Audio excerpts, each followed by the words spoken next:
Today on the Ancestral Findings podcast, the Eighth Amendment to the Bill of Rights is one that has the prohibition against cruel and unusual punishment.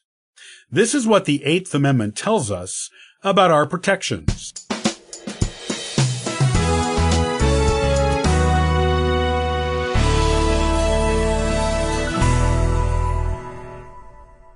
In keeping with their concern for protecting what they viewed as the natural, i.e., given by nature, legal rights of the citizens of the new United States, the Founding Fathers added to the legal protections they had provided in previous amendments, with a few extra ones in the Eighth.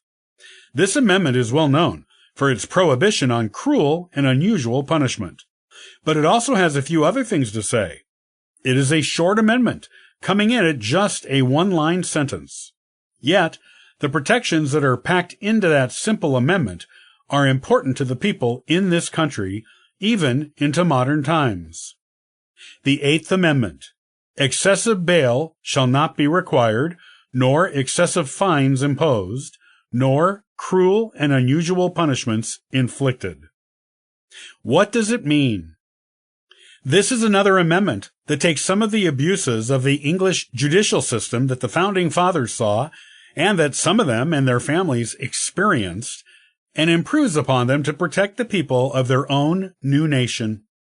At the time this amendment was written, it was commonplace for people suspected, not even convicted, of the most petty of crimes to be kept behind bars, sometimes for years awaiting trial, because of outrageous amounts of bail imposed on them for their release.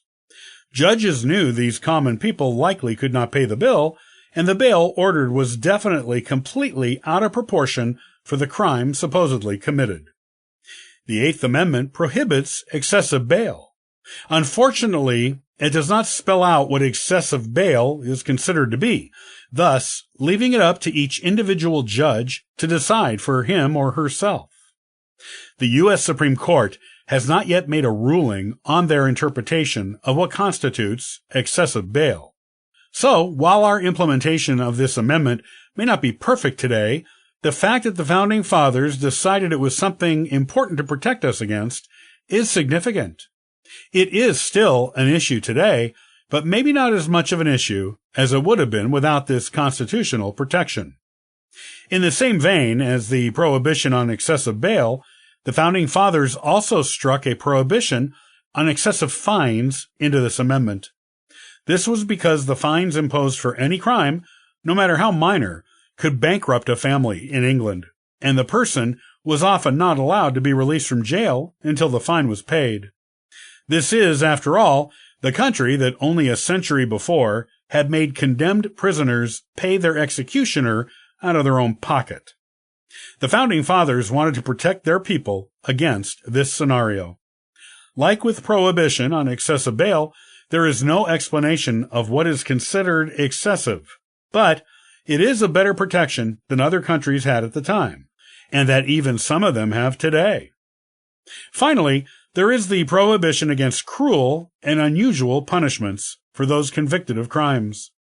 England was a country at that time that endorsed torture, gruesome methods of execution like drawing and quartering, and would sometimes make women walk naked in front of their friends and neighborhoods in their home villages as penance for what were considered shameful acts.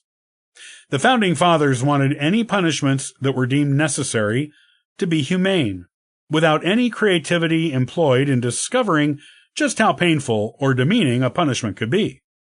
As with the other items in this amendment, the issue is the lack of explanation of exactly what they considered to be cruel and unusual. This has been left to courts, from local ones to the Supreme Court, to decide over the centuries, and they still do. But unlike countries of history or even some of today, at least the effort is made to follow the spirit of this amendment.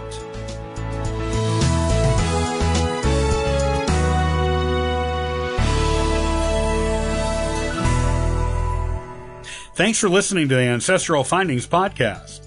You can subscribe to the podcast on YouTube and iTunes.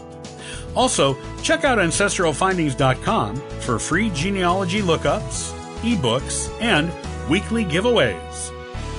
Happy searching